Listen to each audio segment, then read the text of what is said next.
Will he sit back and let the other teams fight?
Welcome to Lorient, France, the home of French ocean sailing, where the final leg of the Volvo Ocean Race 2014-15 is about to begin.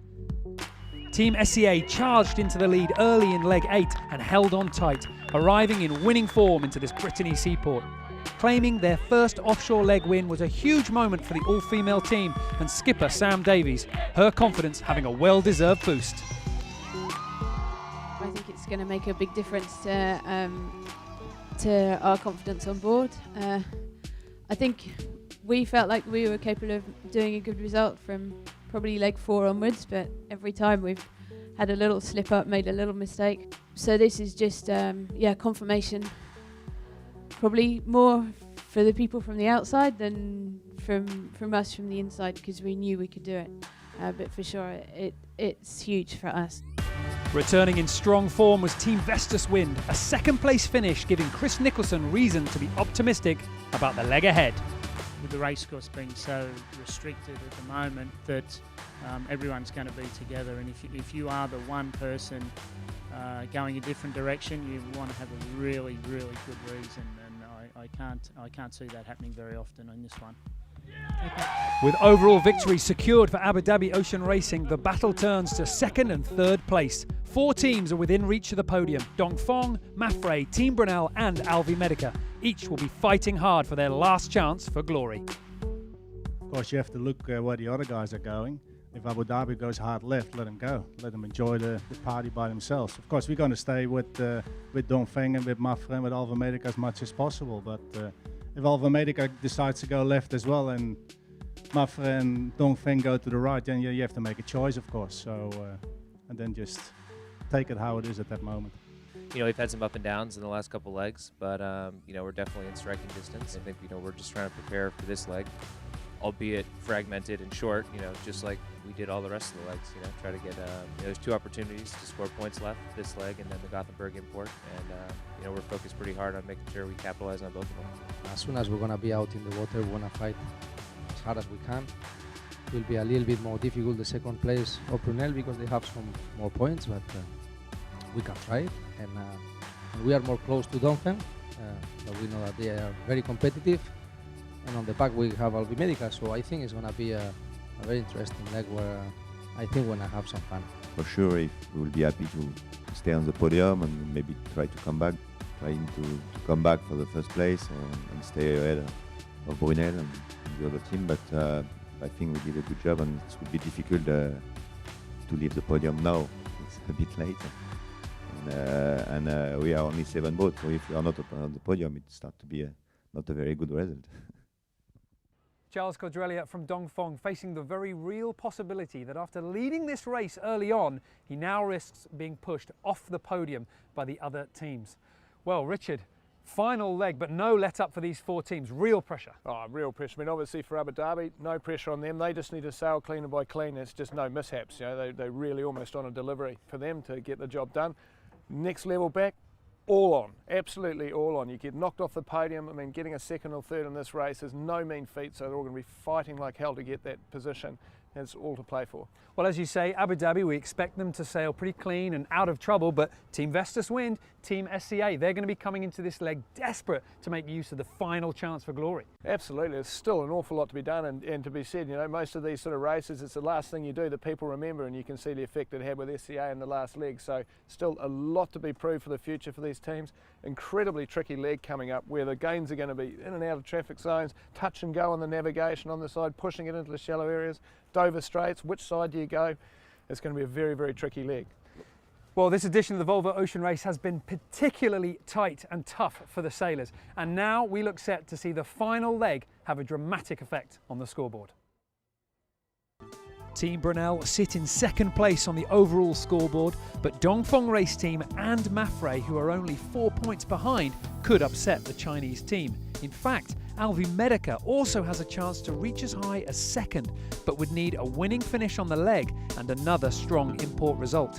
With the points this tight, one shuffle of the deck during leg 9 could have a dramatic effect on the final results.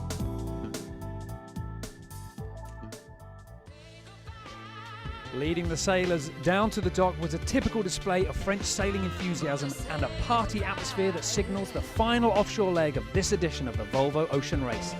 Team Vestas Wind and Team SCA will be keen to take the lead in this leg to prove they have skill, while 4 other teams are in a desperate battle for points, as Abu Dhabi Ocean Racing has already laid claim to overall victory. Richard, you've done this race 4 times before. The sailors look like they know the finish line is finally coming into sight after 8 legs taking us around the world. Once more out to sea, then celebrations or maybe disappointment. Well, they can see the end coming, but it's going to be celebrations all around for every single sailor out there. They've just completed an awesome lap around the world and some of the tightest racing we've ever seen. There will be some very disappointed people, as there's going to be a big fight for that podium positions, second and third. Well, we're look set to have a fantastic final leg, leg 9 to Sweden. As the teams take to the water, let's take a closer look at the 7 skippers. Charles Caudrelier knows he has a fight on his hands to keep hold of third place, as well as an opportunity to push for second. The French solo yachtsman will be going all out on the race to Sweden. Sam Davies, skipper of the all-female Team SCA, has proven her team can sail at a race-winning level. She'll be wanting maximum from her crew on this final leg. Bouwbekking, the Dutch Volvo Ocean Race veteran, is sitting in second place in both the import and offshore series, but he's got 3 boats trying to change that, and they will be attacking hard for the next 900 miles. Charlie Enright, our youngest skipper, took on a big challenge racing against an experienced fleet and now sees second and third as a possibility. He'll need to produce his best form on this final leg to realise that dream. British Olympian Ian Walker has already secured enough points to be confident in taking the overall trophy. Will he sit back and let the other teams fight for the remaining places, or could he join the fray and affect the outcome? Chris Nicholson, skipper of Team Vestas Wind, came back to the race with a bang, scoring a second place finish in Lorient. 1 more leg to go, and with a motivated crew on board, he'll be looking for a repeat performance. Iker Martinez takes the helm of his Spanish boat on the final leg to Sweden. After a disappointing start in this edition, the double Olympic medalist now has a chance to finish second in the final results, but will need a strong finish on leg 9.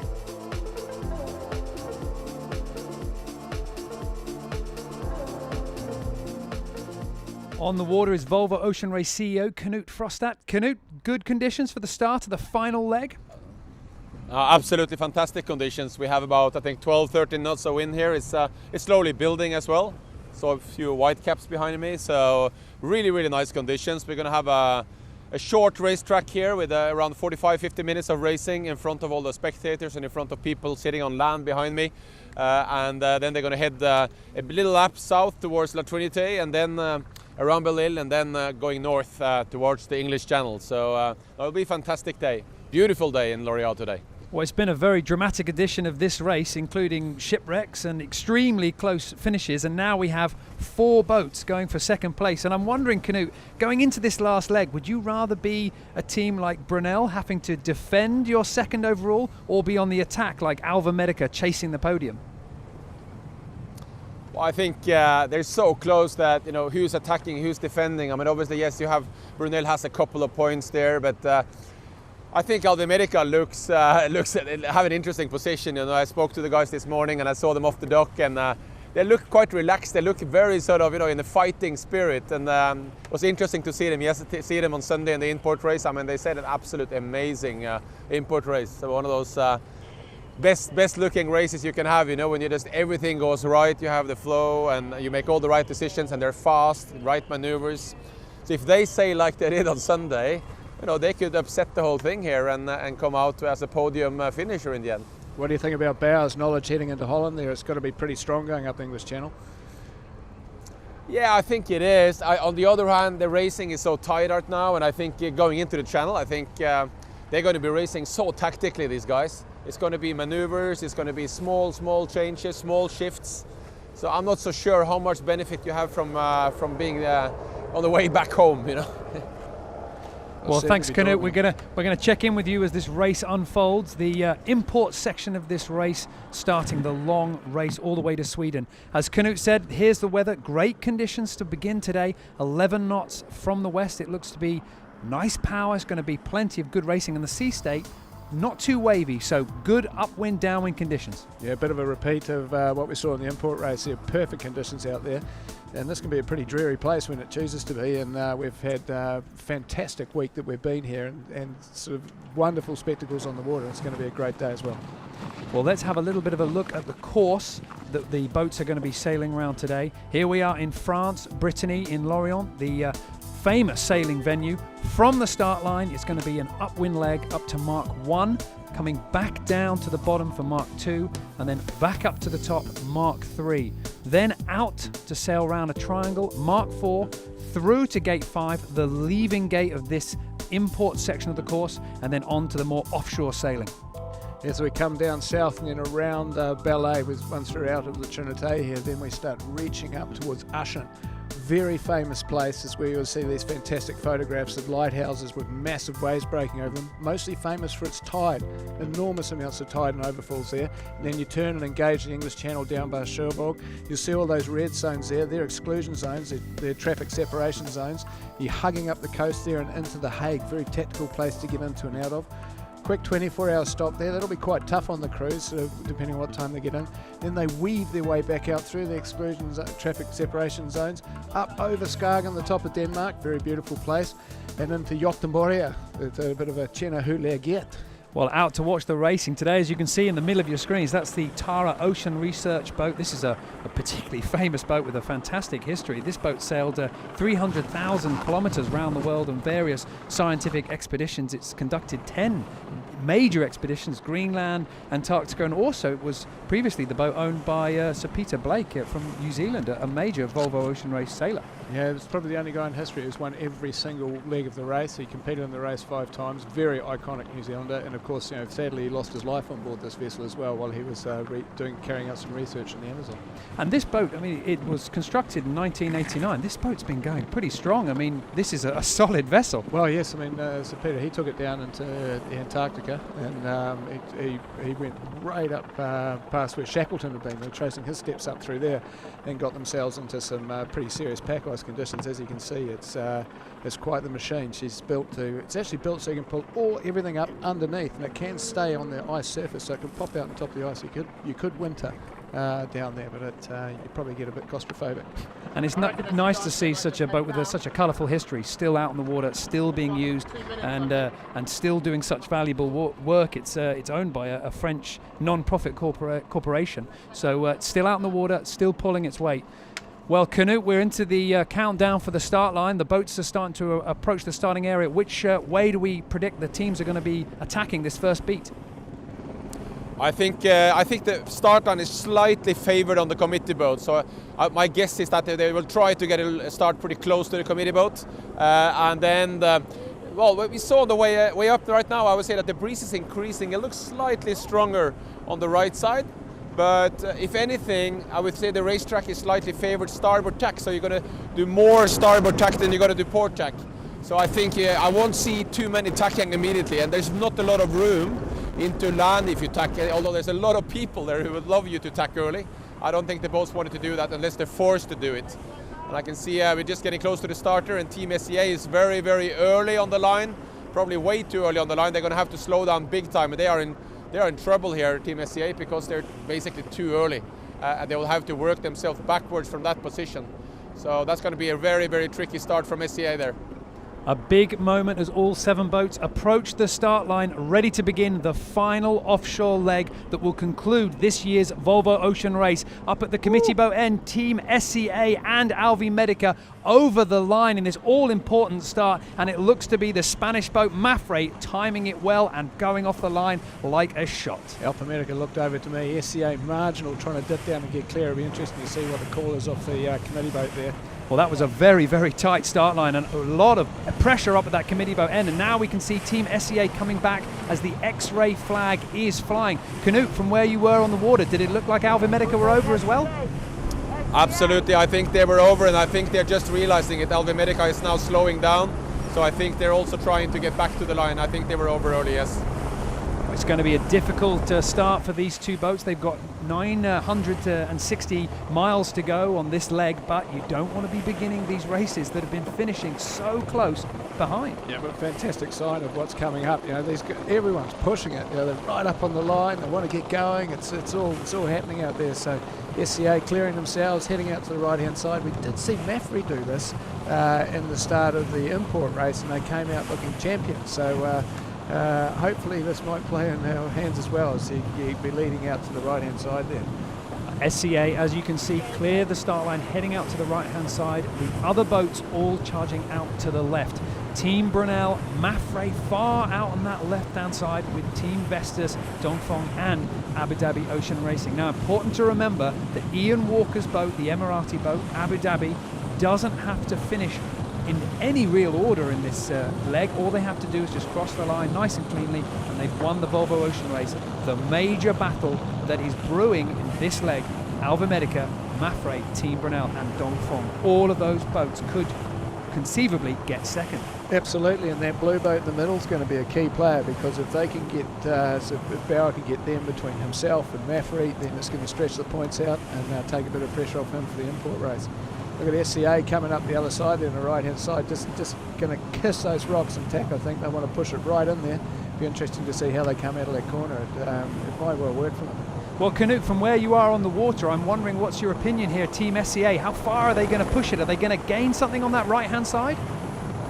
I would actually guess so, because I'm right with Mafre and the wind is dropping as we speak. It's lighter here and it's headed.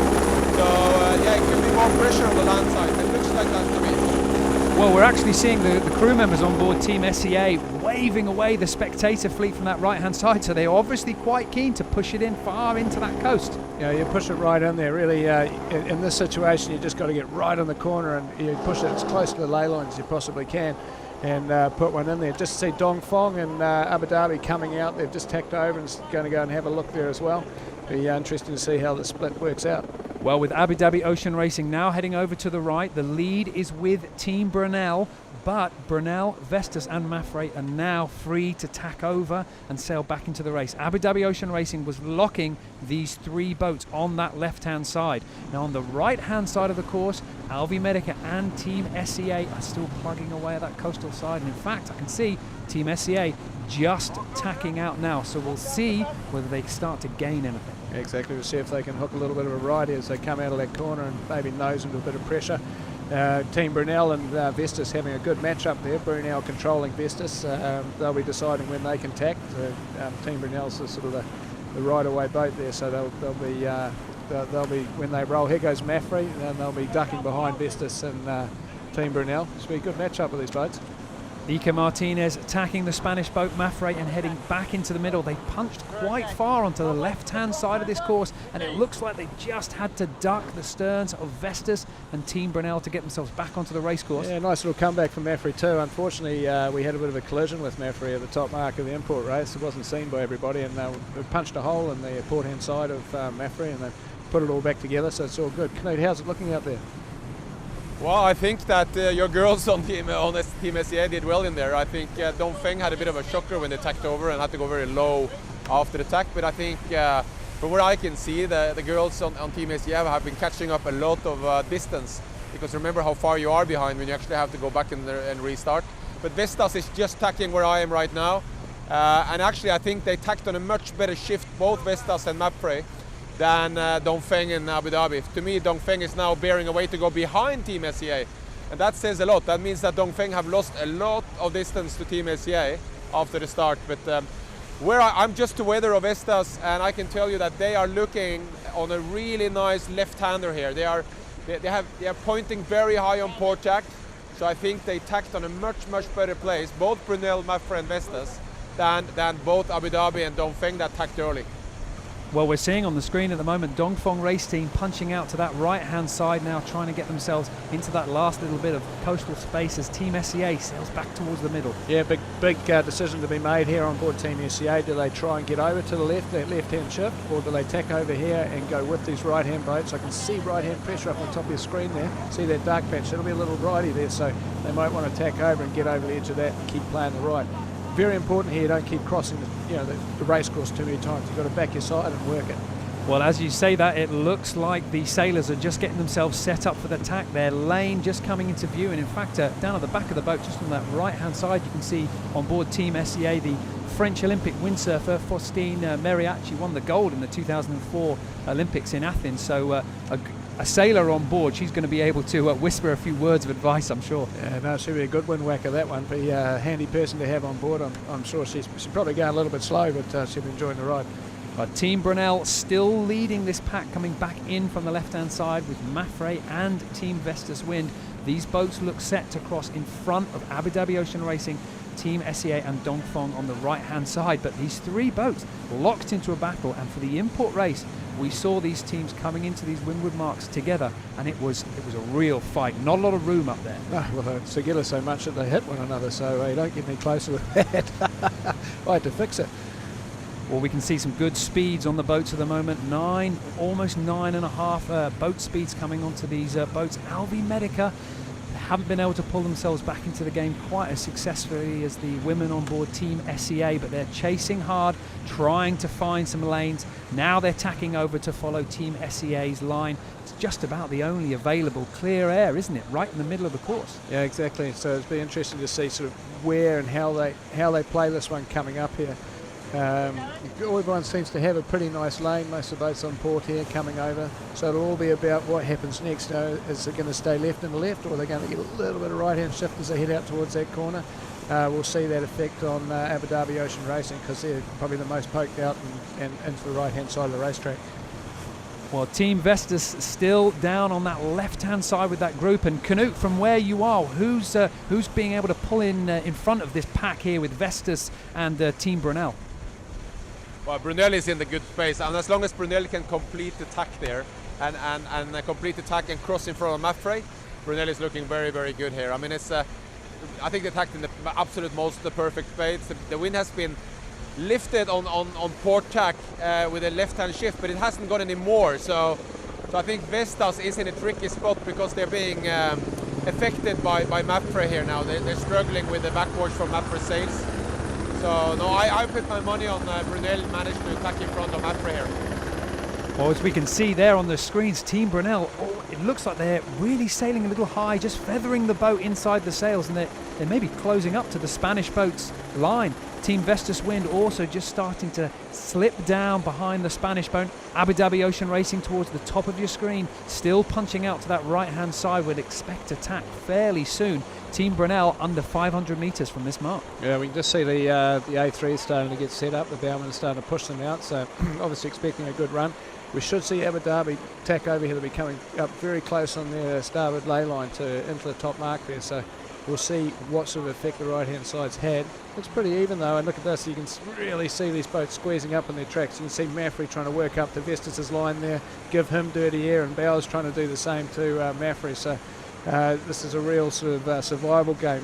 Nico will be using every trick he's got in the book to hold his lane and just stay half a boat length up off Mapfre's line in some sort of clear air. I've got to say, Ika Martinez and the crew on board Mapfre, they've really impressed me there, because they look like they were just going to get squeezed between Dongfeng to leeward, Team Vestas to windward, but in fact they've managed to punch clear. Well, this is where your gold medals, your Olympic medals come into play. You know, big fleets, and it's all about holding lanes out there, and all three of these boys, they know what it's all about, so they'll be working one another hard.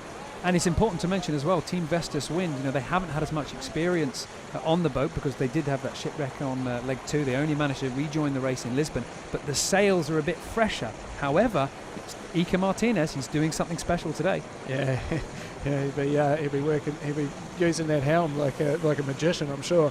But interesting, I mean, there's some nice combinations here. Obviously the trimmers and the helmsmen will be really just working away what they're looking for. Want a high mode, sit in that high mode for half a minute and then put the bow down a little bit and build it up. So it'll be interesting to see how they go. Here comes Dongfeng. Dongfeng, the Chinese boat, coming in from that right-hand side. They look solid on that ley line. Ahead of them, Abu Dhabi Ocean Racing, and potentially Team SCA could tack just in front of their bow. So their ley line into this mark might get a little bit crowded as we get closer. Now with Team Brunel closing in on that mark, Mafre tacking just behind, and the fleet starting to converge as we get near to the top mark. The Mark 1 coming into view for the Dutch boat Bauer Becking, leading the fleet round the top of the course here in Lorient before heading out and round the course towards Sweden. That is really nice setup there. Nice, even, easy sort of bear away here. All these other boats a little bit overlaid, so they'll be cracked sheets and coming in with plenty of pace on. Well, that's a great first leg here for Bauer Becking. Canute, from where you are, it looked like Bauer Becking did a great job of just holding that lane with Mafre. Absolutely, and I think Team Vestas has a bit of a challenge now because they have very little time to get ready with their big sail. They had a late tack there, so they're just hoisting as we speak, and they will hardly have the sail on the lock when they get to the market. Just now Vestas bearing away around the mark. They still don't have the sail on the lock in the top. Just there it's locked and they're unfurling it. So they didn't leave many seconds there, probably 2 seconds there between the lock and the unfurl. Yeah, quite a dangerous thing to do that, because if you don't get it on the lock and enough tension on the downhaul, I can't use the true name of that because you can't broadcast that one, but you will end up with a very, very big mess on your hands if it unfurls, if there's not enough tension in the sail. So that's where you see it, they come nice and taut, and then the bowman will give them an all clear thumbs up, and you can unfurl, but you don't do it before you see the bowman's thumb, or you'll get an airful, that's for sure. Abu Dhabi Ocean Racing round Mark 1 in 4th position, but of course Ian Walker and his crew already done enough to secure overall victory. Behind them, Team SCA and Dongfeng and Alvi Medica. Good breeze out there today. These boats starting to hit some pretty solid numbers. Team SCA, the next boat to approach Mark 1. A3 already ready to be deployed. It should be a nice clean rounding, this one. The boats have been on starboard coming in for quite some time, so plenty of setup time. This is a nice situation to come around your top mark, and if you're tacking short and you've still got a hoist to do, all of a sudden things can get a bit tricky on you. And that's a very quick set for that A3. Yep. Rapidly it unfurls and sets onto the breeze. Dongfeng, the Chinese boat, just behind them in 6th place. And again, another nice set. All these teams now, after 40,000 miles around the world, they've really worked out just how to sail these boats. Last but not least to come around this top mark will be Alvi Medica, still chasing down the tail end of this fleet after a bit of a sticky start, pushing the line a little bit too early. Yeah, this is a sign of things to come. They're really pushing it and getting it in there. Obviously a long way to go. These guys had a fantastic import race. One of the things that impressed me most about it was the way they had the boat set up. There's some lovely trim going on, but they've just lost the jib sheet there. They'll be going for the transfer there to go over to the spinnaker sheet, and you use a floating jammer there. If it's not jammed off properly, that's what happens. So they'll need to get that under control before they deploy the spinnaker. So another mistake for the young American and Turkish team in this race. The J1 sheet coming out of control, and that will lose them a little bit of speed, but they're safely around the top now. If they can just get these sails back under control, the A3 will come out and they'll be safely onto that downwind leg. And important to remember for Charlie Enright's team, they're currently lying in 5th place, but there is the possibility that they could move all the way up to 2nd overall. However, they would have to win this leg and score very highly in the import race as well. Well, it's not undoable. I mean, we saw the kind of form that they showed in the import race here, so there's definitely boat speed there, but very, very tactical leg coming up here, and I think we'll see a lot of lead changes as there's so many different factors that come into what lies ahead for them. Well, all the boats heading out to the right-hand side as you look downwind. Team Brunel still in the lead. And Canute, from where you are on the water, all the skippers look set to play that right-hand side downwind, obviously the side that they think is going to pay. Well, absolutely, and I think it's the longer jibe, it's the longest one, and if you make another jibe here now, you're going to have to do 2 more jibes. So I think they all set up for 1 jibe in, and that's the less maneuvers. But so far, it's clearly the longest leg, and that's the golden rule in sailing. You know, if you have a racetrack that is slightly out of alignment with the wind, you go for the longest leg first. Well, we're seeing Team Brunel Bauer Becking jibing now, and he'll be very pleased, won't he, Knut, to be starting this race in this sort of position. This is somebody who's been runner-up before in the Volvo Ocean Race, twice before, and absolutely. I mean, he wants to be first back home to the Netherlands, that's for sure. And that would be a big moment for him if he can bring himself into that pit stop in first place. And you know, Richard, with the race closing in on these final few miles, do the sailors start getting a little bit more desperate to make their mark? I think so. There's a lot of factors that come into play. You know, they know that the end is close. They know the intensity levels that are required to do these shorter legs. At times they're actually a lot more higher than being at sea for 25 days. No sleep, a lot of corners coming up, a lot of manoeuvres. Quite often you can be at sea and not tack for a week. And these teams will be tacking once every half hour, or doing manoeuvres as they navigate their array around all these corners that they've got coming up. So it's going to require a whole different mindset to achieve well here. And he had an intense look in his eye on the dock this morning, and I'm sure he'll be passing that over to the rest of his crew, and a little bit of extra fire in their belly to go to such a great sailing nation as the Netherlands. Very strong history in the Volvo and Whiphead race with Flyer and Connie Richardson. He won the race there, so Bauer's got some big boots to fill. And talking about a history in the Volvo Ocean Race, a new nation emerging with Abu Dhabi now has their hero, so to speak. Adil Khalid, the under-30 sailor on board Ian Walker's boat, did the race with him in the last edition, now back on board here, and winner of the Volvo Ocean Race. I mean, he's going to go home to a hero's welcome, really. Oh, he most certainly is. I'm sure he'll become a bit of a national treasure as he goes back there. It's a fantastic achievement, and certainly from a country such as that, which is not. It has a long history with the sea, but it's not so in recent times not associated with ocean racing. So it really is. This goes to show what this race can do for a nation. Team Brunel now about 300 or 400 metres from this mark. Knut, the breeze still quite steady out there. Absolutely. I mean, it's interesting to see Don Feng jibing early there. Whether they're going to make a gain from that. Alvimedica's going for. Well, Knut, we just lost you there for a second, but we'll come back to you. Team Brunel now leading the fleet down to this bottom mark. Mafre in the chase, only about 90 metres behind Team Vestas Wind. And as Knut was saying, Dongfeng race team jibed early, and they're going to be attacking the left-hand side of the course as you look downwind. Knut, I understand we've got you back?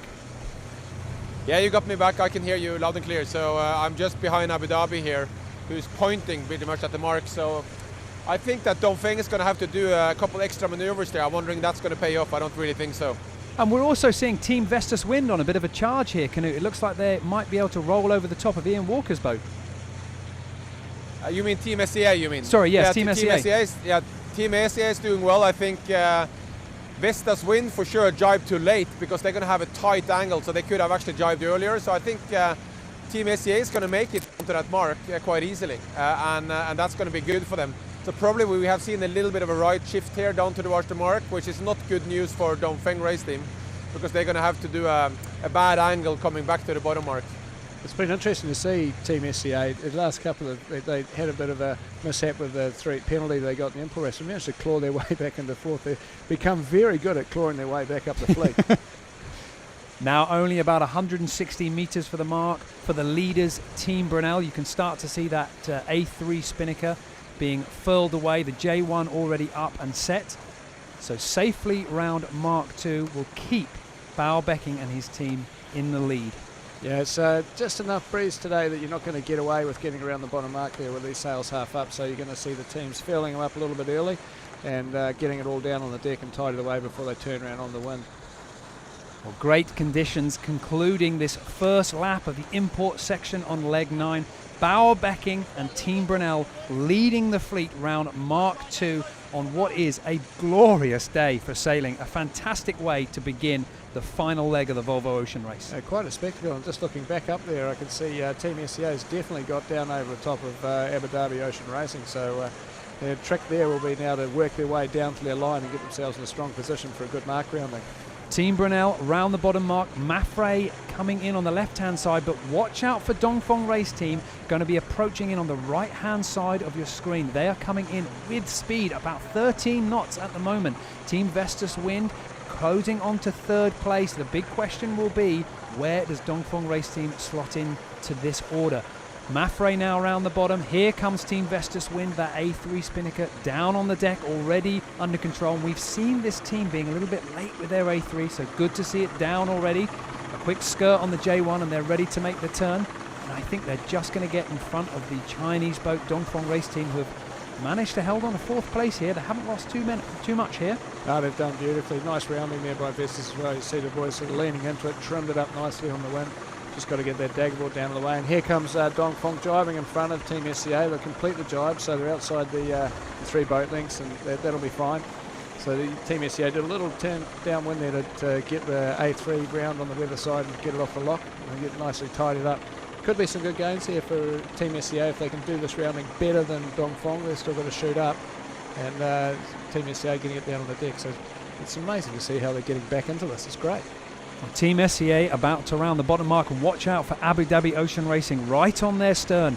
If Team SCA slip wide of this mark, Ian Walker is going to position his boat to take advantage of that gap. No room in there. They've done a nice job. So now it's all about just going into a little bit of a higher mode here. You want to do a little jiggle up to the left and make sure that Ian can't do what he's trying to do now, which is put his nose up inside you and find a bit of a gap to just sit up on your weather hip and get some clear air. Alpha Medica coming in. Well, Alpha Medica really pushed to the last minute with that A3, furling it up right at the last moment they could possibly take it to. Now the A3 Spinnaker about to come down onto the deck, and Charlie Enright taking his boat into that bottom course.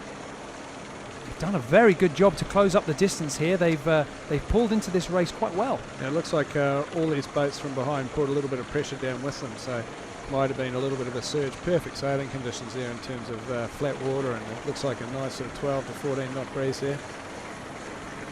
Great conditions, but that A3 still up on the leeward side of that J1. They're going to have to get that one down, maybe just pushing it a little bit too far with that A3 Spinnaker. Yeah. Out in the lead, Team Brunel. Boat speed's now about 10 knots. Great sailing conditions out there. Yeah, they're starting to get into nicely powered up conditions for the J1s and hitting all their numbers, which is it's around 10.5s, 10.4 on these boats is sort of what you want to be hitting going upwind. Well, Team Brunel coming into the middle of the course, and we saw this before. We saw this on the import race with Alvi Medica. Once you get into the lead on these true upwind, downwind courses, it's all about keeping the rest of the fleet under control. They've got Team Vestas Wind out on the left-hand side and Mafre on the right-hand side, and Mafre's made a good charge there. According to the computer, there's not a lot in this. No, as they complete the attack and get up to speed there, we'll see them come right up on Team Brunel's advantage line. What it does if you're out there a little bit further, it just gives you the opportunity for a little bit more leverage. So if you do get that right hand shift, you'll be able to just inch it up a little bit more, or it also allows you to put the bow down the sail just that little bit quicker. So a nice position to be in. I think Team SCA will push it right in the corner here. They'll have to go past Mafre's line and pick a nice lane to come across it. Mafre coming back in from that far right hand side. Team SCA, the only boat that's still pushing into the coastal edge of the race course. Team Brunel still out in lead. Abu Dhabi Ocean Racing towards the back at the moment in 6th place, but no real fear for Ian Walker. All he has to do now is just get to the finish, stay out of everybody else's way, and he's taken the overall victory. So I wouldn't expect to see the Emirati boat doing anything crazy in this race. No, they'll be doing. They won't be taking any risks. They certainly won't be sticking it in there, and they'll be giving other boats plenty of room to do what they need to do. But I'm sure if they get the opportunity to get out there and stretch their legs, they'll be doing just that. If there's an opportunity to take another win, I'm sure he will. Yeah, this is the thing, isn't it, that we've seen time and time again. And in fact, all the way back in Alicante, some of the skippers underestimating the importance of the import races, yet still saying, well, we're going to go out there. And, if I line up against these people who've won Olympic medals, I'm going to try and beat them. Oh, for sure. That's what these guys do. So that's their jobs. So pretty. It doesn't take them long before they'll be right into it. That's for sure. Mafre about 45 metres behind Team Brunel. We've got Team SCA now coming out, and Team Vestas going back across to the right-hand side. Potential little bit of a moment here as Team Vestas and SEA start to converge. If SEA manage to cross in front of Team Vestas, this will be a huge gain for the all-female team. That'll bring them up into third place. That'll be a very, very nice gain. I'm thinking at the moment that Vestas might, they'll be sneaking across here, but it wouldn't take much of a shift to the right, and that'll change the game completely. So what that'll do is it'll lift Team SEA's course up to the mark and push Vestas' course down away from it. But at the moment, looks like a pretty easy cross for Vestas, but a nice gain on the right. The right's paying at the moment.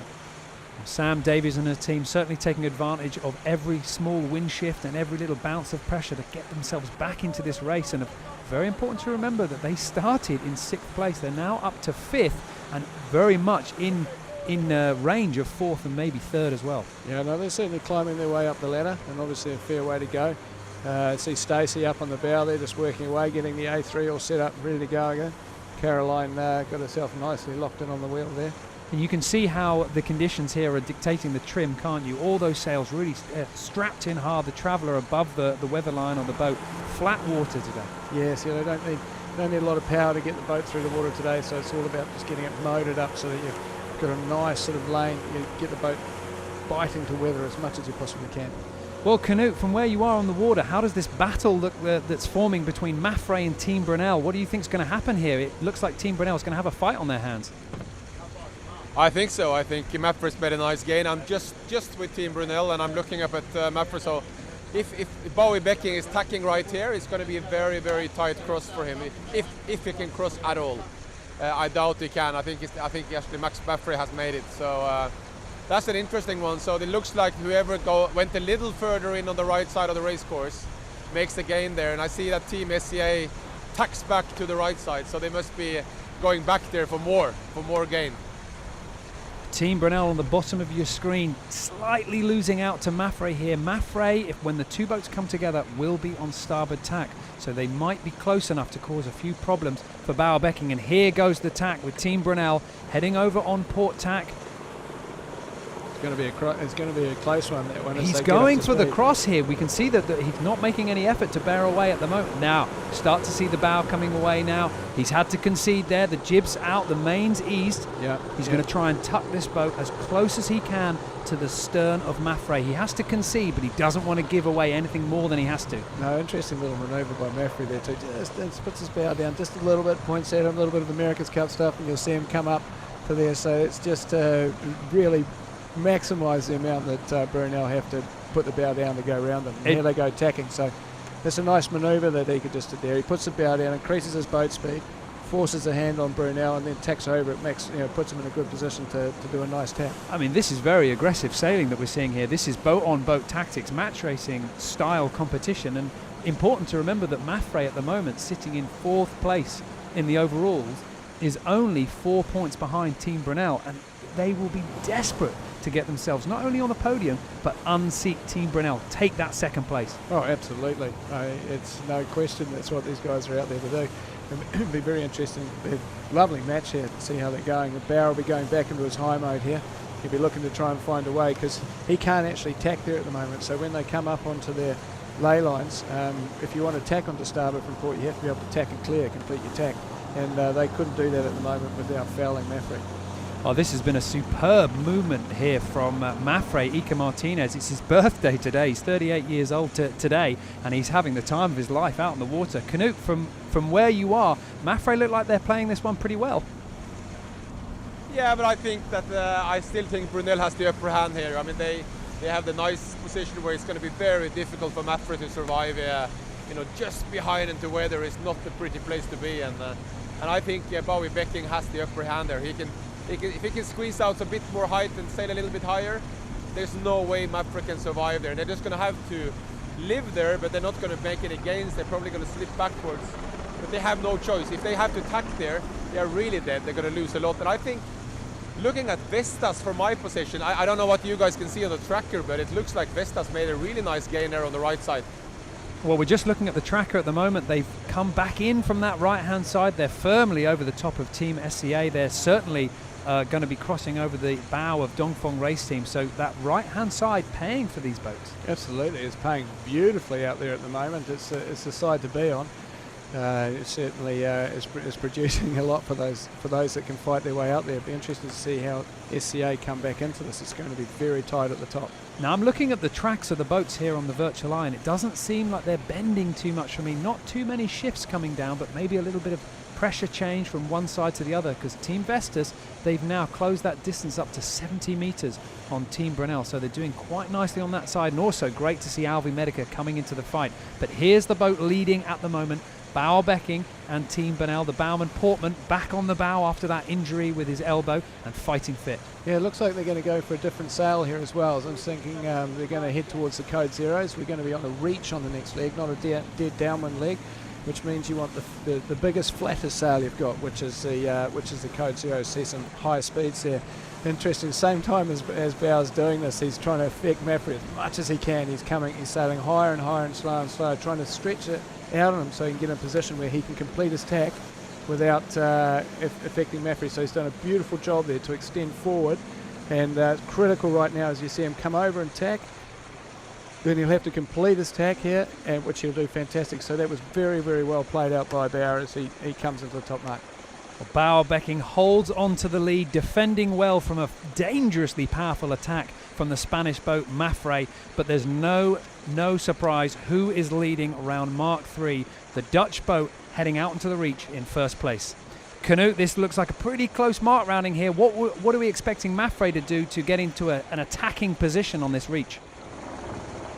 I think Maffrey is in a really difficult place there, because Maffrey didn't have much time to set up their big sail, so Maffrey is going to have to start with hoisting now at the mark, and Vestas just behind them have the Code Zero ready. So Vestas going to gain here on Maffrey. Vestas going to come closer and closer because they will have the sail out before Maffrey, and Maffrey doesn't even have it hoisted at all when they're around the mark, and going to have to start sailing this reach with just a jib up.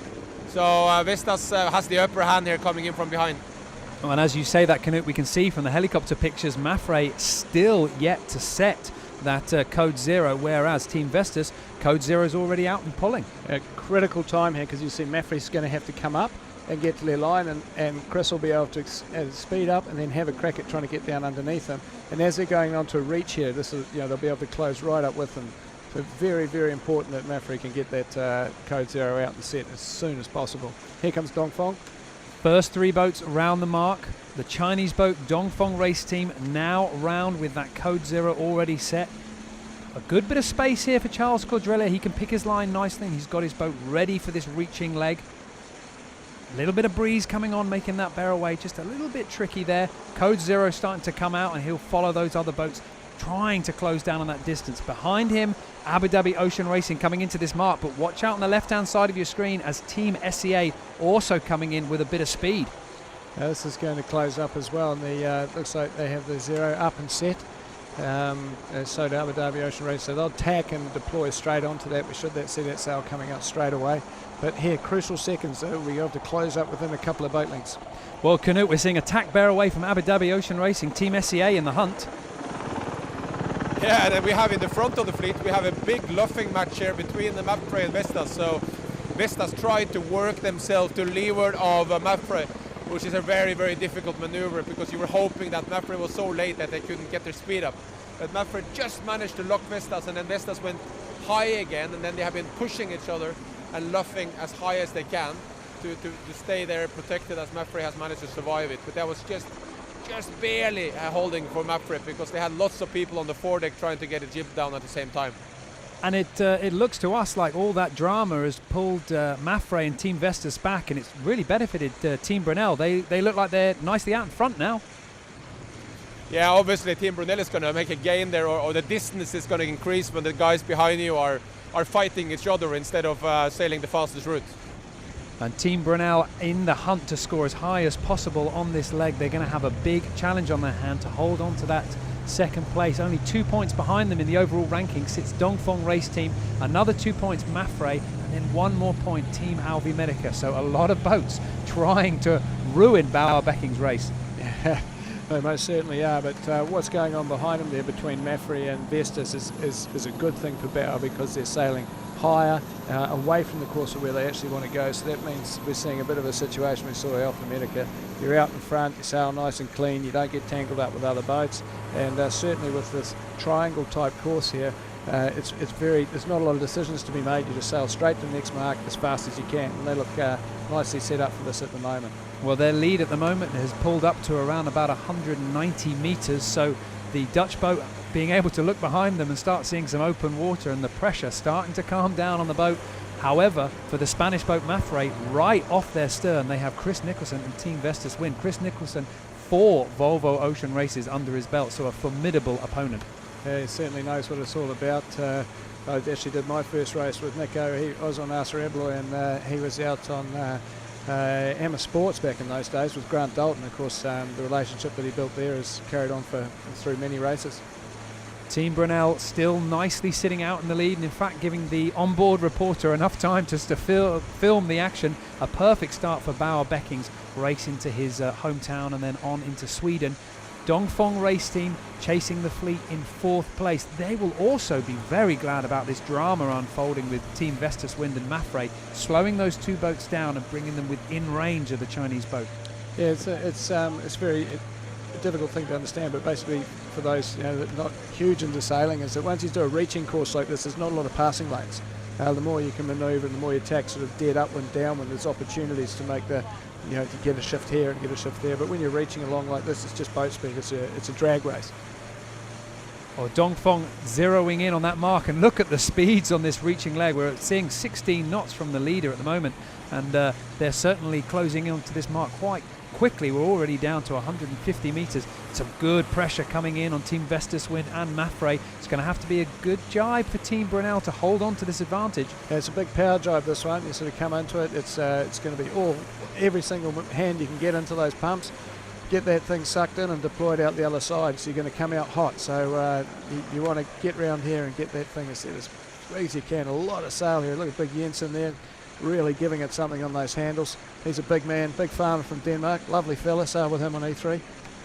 Bauer Becking rounding Mark 4 in 1st place, being chased by Mafre, having to defend themselves from a really strong attack from Team Vestas Wind and Chris Nicholson. But the Spanish boat getting the better of the Australian for the moment, rolling into the jibe. Another big jibe coming as it goes from a drag race down here, it becomes a muscle race as you go around the corner. The boys will be getting the gear out and really throwing it around on those handles to suck it in. You look at that on Vestas, it's coming in quick. There's plenty of effort going into that. That was a big aggressive jibe from Team Vestas Wind. They're obviously deciding that they want to be at a jibe and maybe try and take that windward position on Mafre, get the jibe in and completed before the Spanish boat. Dongfeng race team also looking to position themselves out of Mark 4 in a powerful spot.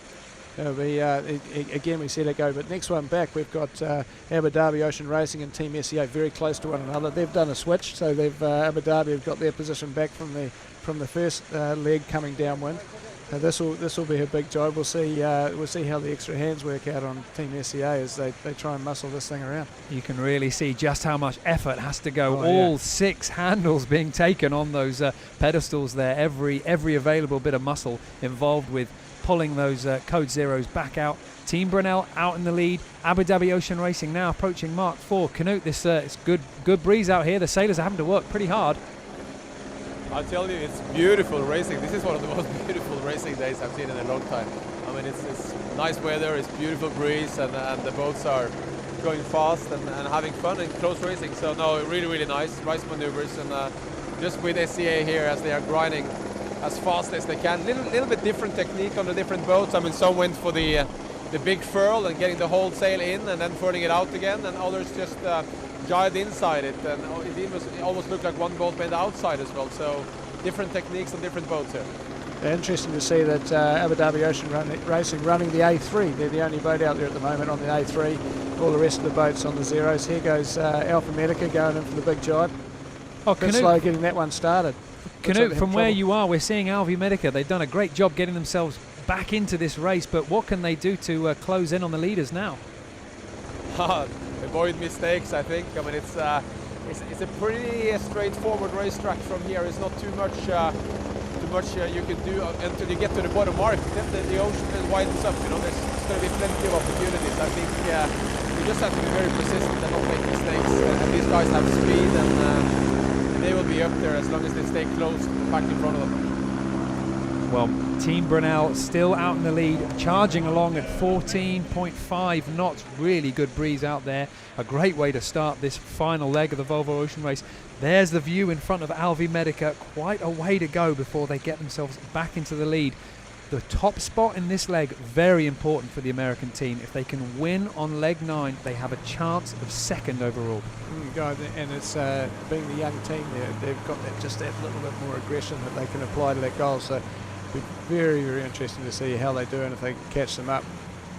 Team Brunel now zeroing in on the starting area. They're going to be going through the gate made near the committee boat and then out down towards the more open water area of this race course. Once they go through that gate, we're going to start seeing the jumpers to get ready off the boat. We're going to start seeing the poles get ready for the code zeros, getting the boat set up for more offshore sailing. Yes, and we may see a peel too. As it comes into more of a downwind, they'll be bear away down here, so they'll be coming off the most efficient ranges of the zeros and into the A3s, and that's a big peel. That's a tricky one to do, so you want to get that one right. If you make a mess of that, that can cost you a lot. So as we see them come down through the gate and bear away, I'll be expecting these boats and the zeros to change. And of course, Abu Dhabi Ocean Racing, they won't have to do that change, and they're looking very comfortable on the A3 at the moment. And be interesting to see how that pays out. Well, we've said before that it's difficult for the boats behind in this sort of reaching style race to close in the leaders, but it's also very difficult for the leaders to start pulling themselves away. And Alvi Medica, they're at the back, and they're not seeing the Team Brunel or any of the other boats getting closer, but they're also not seeing them getting any further away. No, I mean, we've spoken about this so much, the rubber band effect that's going on in this fleet, and just how close it's been. It really is quite phenomenal how the finishing times and just how close it has been as we've gone around the world. Team Brunel leading the fleet past the leaving gate here in Lorient, and this will conclude the import section of a fantastic day of racing. The boats now starting leg 9, the final leg in this year's Volvo Ocean Race. They're going in for a jibe here by the looks of things on Brunel, so we're going to jibe around this mark and start heading out towards the corner of the next island there.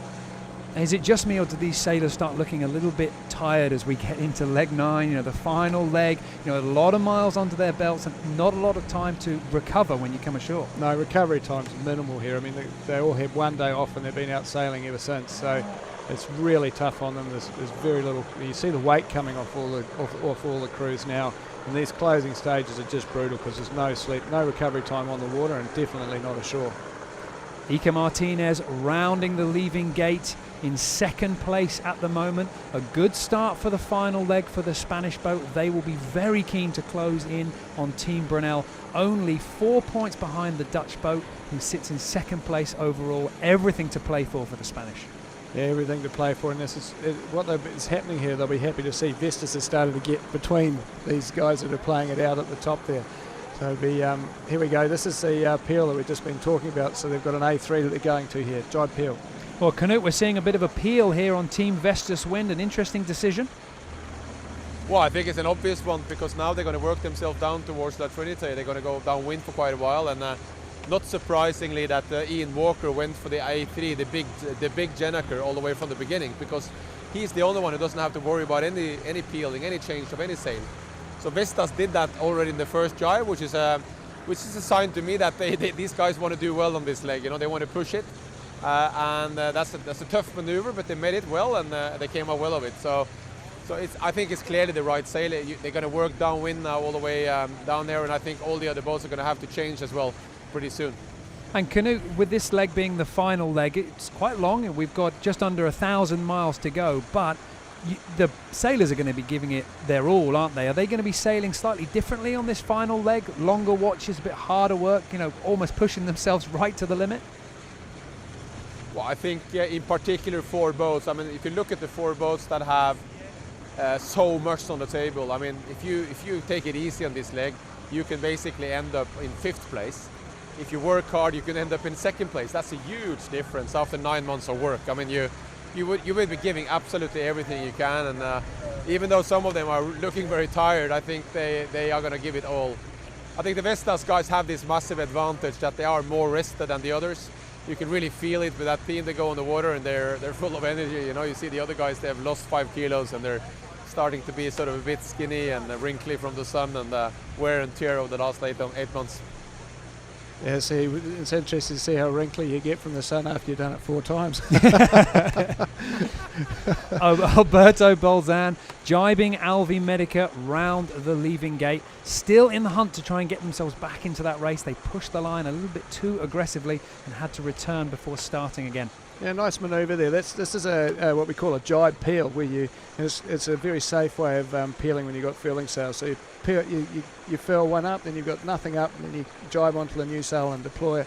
It's a nice, clean way of getting around these 2 sails. Otherwise, you have to drag all that sailcloth past one another.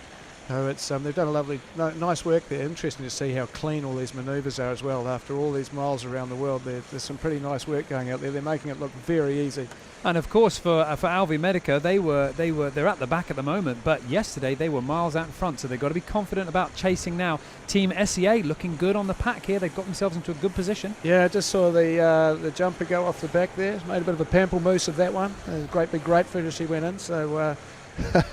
Got the windsurfer back on board, so they're all clear and ready to go and get into this now. Well, there's the jumper on the back of Mafre, Jan Performis. He's the CEO of Multiplus, who have been a huge contributor into the building of these boats. It would be very nice for him to be out on the boats now, see them sailing and see the fruits of his labour, so to speak. Yes, well, they built all the decks, and very interesting that the way these boats all came together. The decks were built in France, the hulls were built in Persico in Italy, and then all the components were shipped to England and Green Marine and fitted together for the final launching. Dongfeng, just the jumper's about ready to go. You can just see in the yellow there the French offshore sailor Francois Gabart. He won the Vendée Globe in 2012-13. He's also set a new record, 78 days, 2 hours and 16 minutes. So a very formidable sailor to have on board. If I was Charles Quadrelli, I wouldn't be too keen about him jumping off just yet. No, he obviously knows his way around this bay, and incredible to think that the speed records we've done in these boats, he did this almost single-handed down in the Southern Oceans with an auto helm on. He's a phenomenal sailor. What they did in the last Vendée Globe, it had me on the edge of my seat for weeks. So a lot of respect for this young man. Well, let's see how he takes to the water. He's got the full survival suit on. He's got right to the top of the bars, and oh, you know what? That's our final jumpers coming off the boat, and I think that guy just took the crowd, and that really was a brave way to enter the water. Yeah, that was fantastic. Obviously thought about that one. He thought about it, and also he's making a good job of swimming in that survival suit. That's not easy. And now on Alvi Medica, the charity jumper, Alvi Medica have been auctioning off the jump seat all the way around the world, and all you have to do is put the best bid in. All the money goes to charity, and then you find yourself on the back of this boat and another head-first entry into the water. So people feeling pretty confident about the water temperature here. Yeah, they might not be after they get a bit of a shock when they get in there. What do they call that? Ice cream head or something? And now as we sail out, you can see the water starting to change. The spectator fleet putting up a bit of wake. Canute, these conditions still holding, Alvi Medica still chasing. Yeah, I mean, the interesting is that Brunel has decided not to go for the big sail. They have not hoisting the A3. Instead, they have set themselves up with the stay sail inside their Code Zero, and they look very comfortable there. I think they look like they have a fast setup. I see Mapfre is kind of struggling to actually keep the whole A3 filled. So it's almost like it was a bit early to call it for the A3, and that maybe the wind is slightly shifting to the left when you get further down the island here, and there's a more westerly direction, because so far Brunel looks very, very comfortable. They have no plans at all to hoist their big sail. It's nicely tucked away on the bow, and the guy seems to be very, very happy with what they have up. Well, we're just waiting for the final jumper. Jan Performance from Multiplus on board Mafre. We're waiting for him to get off. He seems very much at home there. He seems convinced for the whole leg. I don't know, maybe he lives in La Trinité. He's going to get a lift home and jump off at the mark down there. That's very true. That's very true. And Canute, I'm just wondering, as we're seeing the sailors here, we're starting to see the sailors starting to take a little bit of an easier mode around the boat. It's going to be a long, tough leg, this one. It's very complicated sailing. It's about 1,000 miles, but every minute of it, important decisions to be made. Oh, absolutely, it's going to be very, very important, and I think there's some it's very, very hard to tell where you're going to win and lose this leg. You know, it could be in the beginning, could be in the end, it could be in the middle. And there's some places where we have these exclusion zones because of shipping, where you have to make a choice as well. You have to make a choice going left and right, and after you made your choice, there's no way back. Interestingly, I'm seeing here Dongfeng race team also kept their Code Zero up, and to me they have actually gained quite a lot on Vestas. Vestas have been struggling without a big A3 sail and not really going very fast with it. So yeah, no, I think all decisions going to matter now. The sail choices, the route, everything, and I'm pretty confident that when we get to The Hague and that finish, it's not going to be much distance between them, you know. So this is going to be every single meter is going to matter. And of course, with a leg such as it is, and everybody knows that the final arrivals in Gothenburg are going to come down to mere minutes. The sailors, I mean, that's going to interfere with their eating, with their sleeping. You're not going to be wanting to waste time on that. You're going to be wanting to be on deck, pushing hard. There's no question about that. They're going to be doing everything they possibly can. Their eyes out of the boat sort of leg. There's so many factors that come into this. You've got tidal gates, overfalls. I mean, actually where the water falls over the edge of rocks which are underneath the surface. You're going to have to contend with upwards of 6 to 8 knots of tide as you go around Ushant. The timing of the tides as it flushes in and out of the English Channel. There's sandbanks. You get locked into these narrow channels for some periods of time. So there's a multiple of decisions which could have huge outcomes. Which side of the channel do you go? Do you go on the Dover side or do you go on the Cherbourg side? And then how do you manage yourself coming into Holland? And it'd be a good one to get Knut to explain actually that the delta that the boats finish in is what they'll restart in Holland. Isn't that right, Knut? That's absolutely right. So basically, if there's 10 seconds between the two first boats, they will start 10 seconds apart the next day, and the deltas will be exactly the same. And that can play out luckily and unluckily for you. We had that actually many years ago when I did the racing down in Hobart in 2001-2002 race, and I still remember that there was no wind when we restarted, so you came in a good position and you were just sitting in front of the start line waiting for the others to start, and they caught all the distance up. So ideally you want to have quite a light wind getting into the finish, so it becomes a lot of time, and then you want strong wind when you leave if you're leading, so that time can transfer into distance. But it could also be the opposite, that you arrive in strong breeze. Someone just jumped from Mafre there, and then you leave in light wind, and then the time you had is going to be very little distance again. So it can play out slightly differently for the different boats, but it's exciting because you kind of feel that you are still racing when you're back on land, and they can sleep in a normal bed for one night, but you are in the race still. And Knut, there's obviously big restrictions on what they can do to their boat within that time. 24-hour pit stop, and as you said, they can get off, but they're not allowed to bring anything new onto the boat. No, they cannot bring anything new. They can bring their clothes with them when they walk out and off the boat, and they can have the same clothes walking back on. And they cannot send anyone to work on the boat. If they have to fix something, they have to fix it themselves. So we treat the pit stop like they're out in the ocean racing, basically. And the only thing that is different is that the boat is nicely tied to the dock in The Hague, and people can watch it and touch it, but no help from the outside. And Knut, if I can put you on the spot here for a prediction, we've got a very difficult race between the England-France channel with a lot of traffic, a lot of shipping lanes. Do we expect the fleet to just hug one coast, or do you think we might see a bit of a split?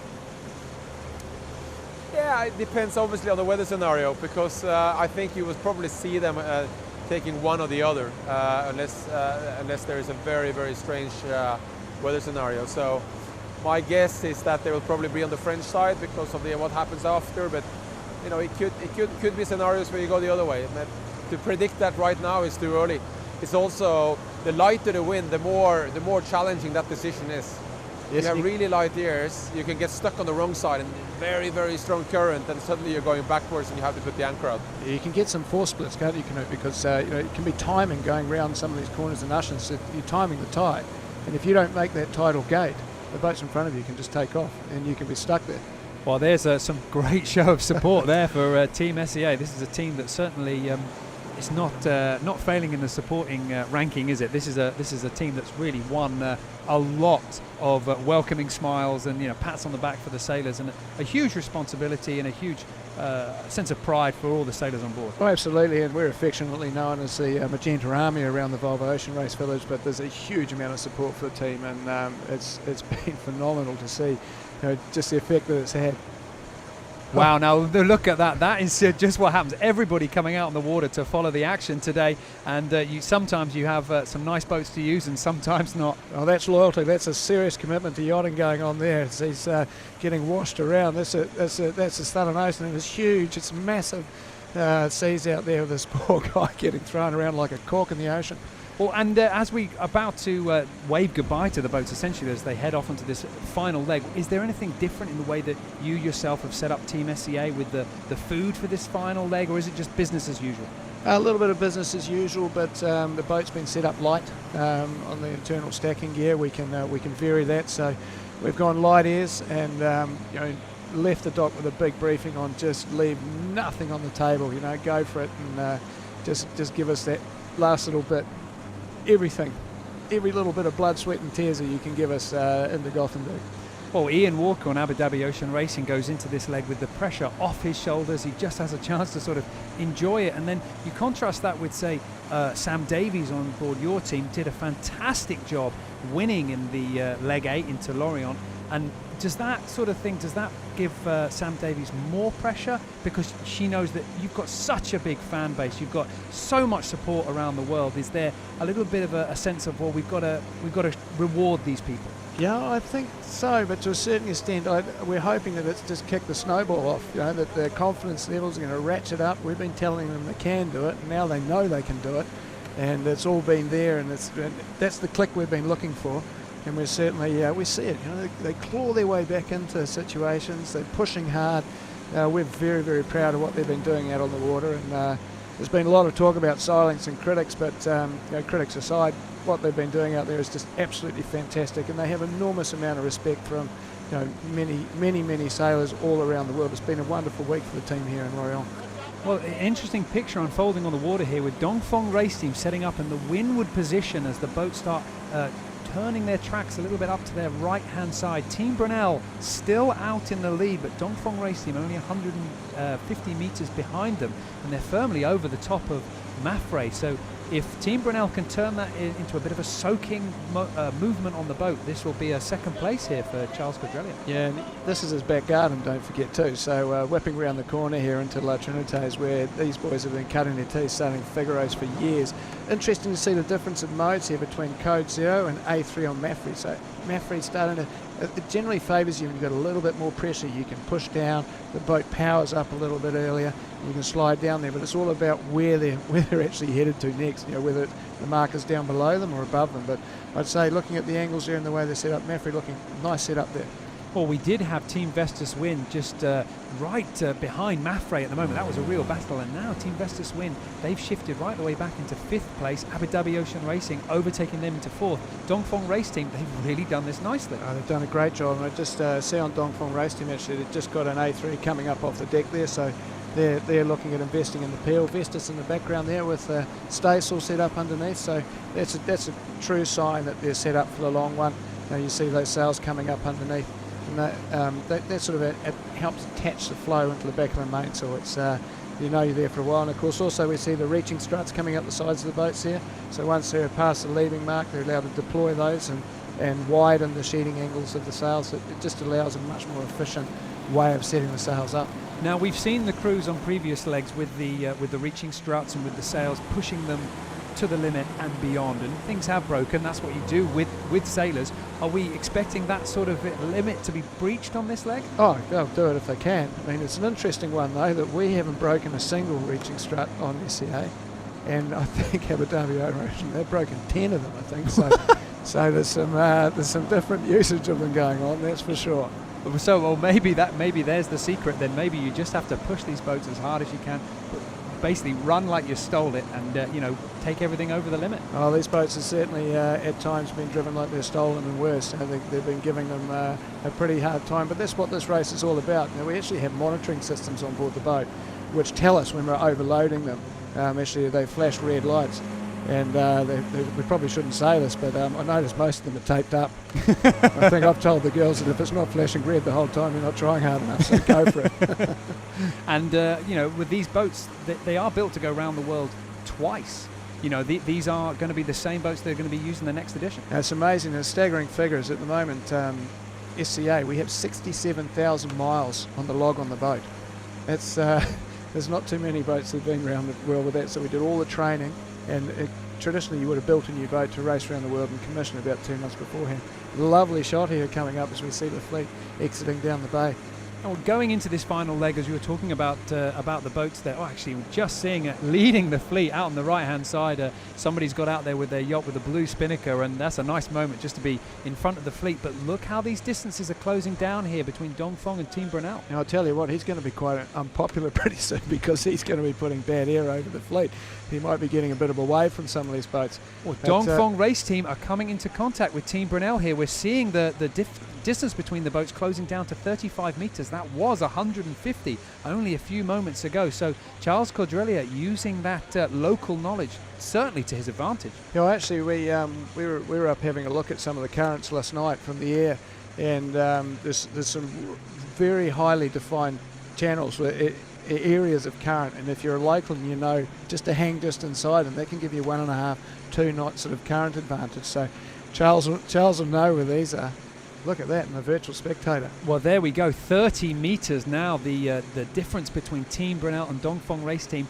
Mapfre, Abu Dhabi Ocean Racing and Vestas and Alvin Medica all content to sail on that much lower line. And you can see from the tracks there that Team Brunel has been forced to come up and defend. So we could have a nice battle developing here for first place. I think we're going to have battles developing for the next 900 miles. This is what we're in for.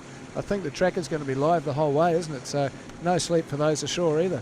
No, absolutely. The track is going to be switched to live mode, and it's going to be fully on the whole time. You're going to be able to watch every single moment. Canute, from where you are on the water, this looks like it's really going Charles Cordrelier's way. Well, I think it's very interesting for me to watch the boats here because I'm just the weather of Charles Cordrelier and Dongfeng race team.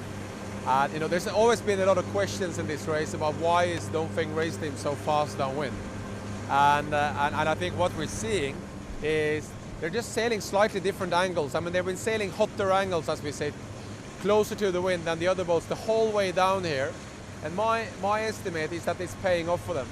That there's a total gain for them in doing it, because even though they're becoming a little bit higher, they're still closer now to Brunel than ever were before. And at the same time, boats like Vestas are struggling with this because they don't really know these angles well enough. They haven't sailed enough, and they're missing that information. So they have been doing very poorly. But look over the last 20, 30 minutes, what huge changes we have seen on the water. I mean, they're all having pretty much the same wind direction. They're all having pretty much the same wind speed, but huge differences in trim, huge differences in the way they sail the boats, and obviously big gains and losses. And you can imagine how these transform into gains and losses in the ocean. So it's very, very interesting to see how the different teams are sailing and trimming their boats. Some are trying to work it down, sailing low. Some are trying to sail hotter angles, like Charles Cordrelier here, and it will for sure make a huge difference. This is eyeball-to-eyeball stuff out here. I can see Charles's head just twitching down the whole time, and in the background you can see Bauer looking up at him. They're both down the barrel at one another. I mean, if this was a boxing ring, the gloves would be off. They're into it. And Charles Cordrelier, the Frenchman, he was on top of the entire fleet. He was leading early on in this edition of the Volvo Ocean Race. He then slipped into second place, and the last 2 legs have seen him slip into third, and he is really adamant that he's not going to slip any further. He is coming out fighting onto leg 9. There's no question he's a fighter, and then you've got the subtle, cunning opponent down to leeward there, Bauer. He's not going to give him an inch. He'll be all over him. So this is going to be fantastic. Bauer Becking, this is his 7th Volvo Ocean Race, and I'm sure he doesn't let anybody go easily. I mean, Canute, from your experience of the Volvo Ocean Race, what's Bauer like as a competitor? Well, Mapfre we can just see coming down here, but Canute, I understand we might have you now. I'm just wondering with Bauer Becking, he looks to be a pretty formidable opponent from your experience in the Volvo Ocean Race. He's certainly not somebody to underestimate. I've actually sailed with Bauer a lot in between races. I've never sailed with him around the world. I've sailed with him against him many times, and I can assure you he's had plenty of cracks at us and all over the racetrack in the middle of nowhere. He's happy to take you on, but he's a very quiet, subtle, intelligent fighter on the racetrack. Interesting enough, I can hear in the headphones here they are actually having to get that boat with the blue spinnaker out of the way. That's what Charles has been pointing at. Get out of my way, it's giving him bad air. Oh, so Canute, we understand that there's a little bit of the spectator fleet getting a little bit too enthusiastic. Well, what happened was that Mark Turner and Bruno Dubois, the team management of Dongfeng Race Team, were screaming and yelling because they know that their boat with Charles was affected by this blue gennaker, and they were waving and screaming and just get rid of it, and the guys didn't want to get rid of it, and they were not fast enough, so in the end they won and managed to get rid of it, and now they're with the arms in the air and they're super happy. So really, I wonder if he got a discount from North Sales there with Bruno were telling him to get rid of that spinnaker. Well, we're getting a bit of a stack up here with the fleet. Dongfeng Race Team to windward, Team Brunel in the middle, Abu Dhabi Ocean Racing also charging in, and Mafre as well down to leeward. Iker Martinez, the 38-year-old, 38 today, he's certainly happy in that leeward position. He doesn't look like he's being enticed to sail these slightly higher angles that we're seeing of the Chinese boat. No, he's taking the advantage of just being able to soak it down there. I think the mark they're headed towards is a little bit down, but it gives you one or two options. You can also you can heat it up a little bit when it gets lighter, which means you can go a little bit faster and sail a slightly hotter angle. They're pretty comfortable. They've obviously got a nice little game plan there, well set up. Oh, that's Dongfeng Race Team Charles Codrelia, and as you were saying earlier, I could just see Charles Codrelia hunched over the wheel on the right-hand side, his eyes just looking to the left-hand side, keeping very close watch on the Dutchman Bauerbecking to his leeward side. This is his moment here. Could this be his local knowledge just playing into his favour? They've got a bit of distance to go before they turn the corner at Quiberon, sail up into Lorient, but hopefully for Charles Codrelia, he knows something special about this water. Can you imagine the intensity of this? We're gonna turn the televisions off soon and go off and have dinner. They're going to keep doing this. This isn't going to let up. This isn't going to let up for 3 days. This is going to be absolutely fantastic. There's brutal battle going to be going on. I expect these boats to stay this close the whole way up to Holland with a photo finish. Well, Charles Codrelia just trying to go over the top of Team Brunel there. This is certainly closing up to be a fantastic race at the moment. And actually, this weekend it's been fantastic here in Lorient. We've had some great visitors down at the race village. And a special moment that we also had is 3 spectators visited all the boats and paid a special visit to the skippers. And 3 of them had a very important story that really pulled them apart from the rest of the crowd. I remember on Frederick, we smoked the pipe, but not inside, on the deck.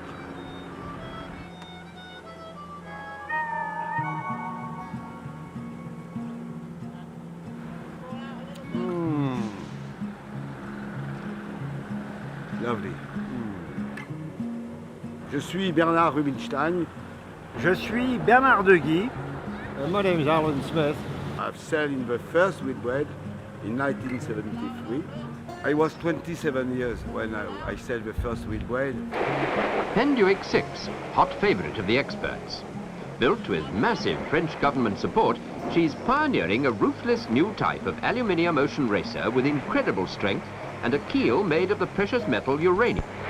Eric Cavalli, the greatest name in French yachting, takes the tiller himself with so much at stake, calmly concentrating on catching up Great Britain too. I changed my life. The first Whitbread changed my life. I joined skipper and owner of Burton Cutter on the first Olympic round the world race. Burton Cutter chooses the right side of the High and is the first to reach Cape Town. A day ahead of the Royal Navy and adventure. They have the added satisfaction of arriving in broad daylight. Tell me about how you introduced yourself to Ian yesterday. Well, I walked along the quay and I saw him being interviewed by somebody. I stopped listening because he was answering the same questions I answered 40 years ago. We have 100 books on Neptune.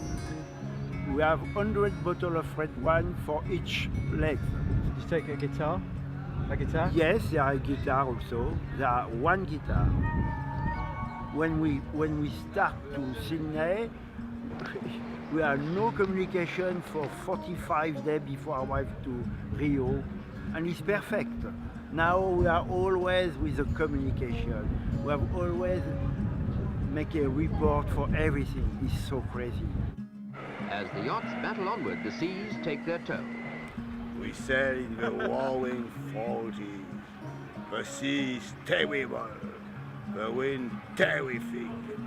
The incessant pounding is too much for Burton Cutter's 80-foot aluminium hull.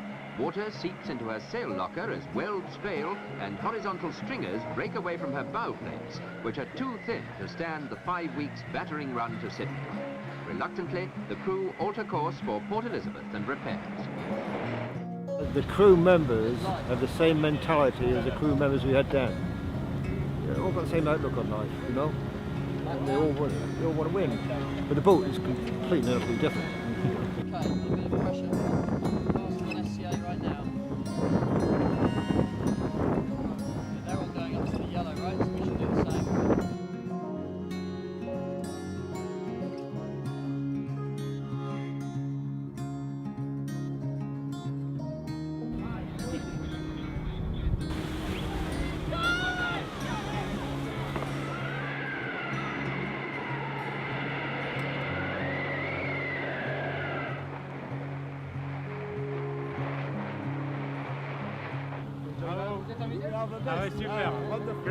Today, it's a fantastic experience.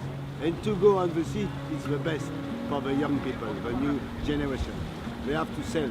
Sailing on the water. The helm of a yacht is one of the few places where you can legally drink and drive.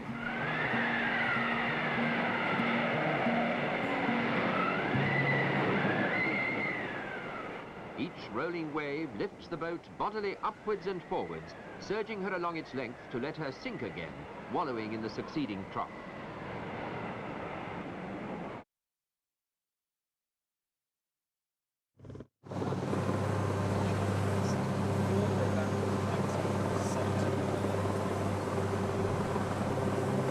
Dong, for amazing images coming out from the very first Whitbread Ocean Race, 1973 the year, 3 special people making that trip down to the race village. The boat's now on their way. Let's have a little bit of a look at the weather and see what the fleet is in store for. It looks like reaching conditions as they come out round Ushant and then going into a run sort of downwind into the English Channel and then reaching again. Not very big breeze forecast. It's quite nice easy sailing as they come into the Hague there, and it should sort of a little bit of heading breeze as they come in there. Here's the Hague, quite a difficult place to come into, that one. Very shallow waters out off the edge there, big current running north-south, and then they exit out. A bit stronger breezes as you come into the ominous North Sea, very tricky stuff. And we've got a circulation coming down there, and we get into reaching conditions round Skagen, and a little bit of running down across into Gothenburg. There's a very tricky run up through the harbour, so we get into all the way up outside the Opera House here, in the very heart of Gothenburg. We say, vi ser dig snart. And that will conclude this year's Volvo Ocean Race. Only an import to go in Gothenburg. Knut, your final thoughts? The boat's on their way. Well, I just see behind me we have some amazing racing going on here. Dongfeng next to us here did a clearly smart move by getting close to Ile Ré, the island just outside here, Belle-Île. And they got the new breeze first, and they have been working themselves down, and I think Mapfre is going to struggle to work themselves up, but I think we're on for a battle of the century. You know, this is going to be a really tough fight between these boats, and here is Ian Walker as well, messing it up between them. So who knows? I mean, a really tough 3 days. I'm looking forward to watch it live, and I say this to everyone: switch on your mobile phones, get the tracker on. It's going to be live updated non-stop from now to Gothenburg.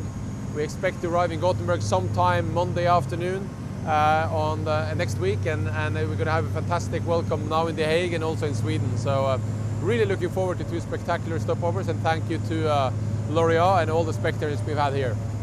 Well, thanks for all your input on the racing today, Knut. Soon we hand over to the Volvo Ocean Race headquarters in Alicante, Spain, where Jenny Tulloch will be broadcasting her twice daily show, The Inside Track. Yes, that's right. We are here in race control in the Volvo Ocean Race headquarters in Alicante, Spain. And while the fleet is heading off on the final leg of this edition of the Volvo Ocean Race, we are ready to monitor them 24/7 with the duty officers and to be in touch with the onboard reporters 24/7 with the watch producers. Now you can track the fleet live as well, as the virtual eye tracker will be live on the web and the app all the time for this leg. We'll also be going live with the inside track twice daily at 8 a.m. and 4 p.m. UTC, and then with breaking news updates as well. For now, for me, it's back to tweeting and back to you guys, Niall, and I'll see you all soon. The best way to get Jenny's show as well as keep up to date with all the racing is to download the Volvo Ocean Race app. And as we mentioned, don't forget for this final leg, the tracker has been switched to live mode, meaning the boat positions will be constantly updated so you won't miss a single moment of the drama. Richard, it's been a great day on the water. Thanks very much for joining me here. I know you're going to be rooting for Team SEA, and you certainly are going to be glued to that tracker. Abu Dhabi Ocean Racing safely with the trophy, lying ready for them in Sweden. All Ian Walker's team has to do is reach that finish line, and the victory is theirs. But a big battle developing between Team Brunel, Dongfeng Race Team, Mafre and Team Alvi Medica. But don't discount Team SEA and Team Vestas Wind, desperate to make an impression on this year's Volvo Ocean Race. Beautiful sunny day here in France. It's been a great opening for this leg. Fantastic racing to come. Keep your eyes on the drama. It's all here in the Volvo Ocean Race.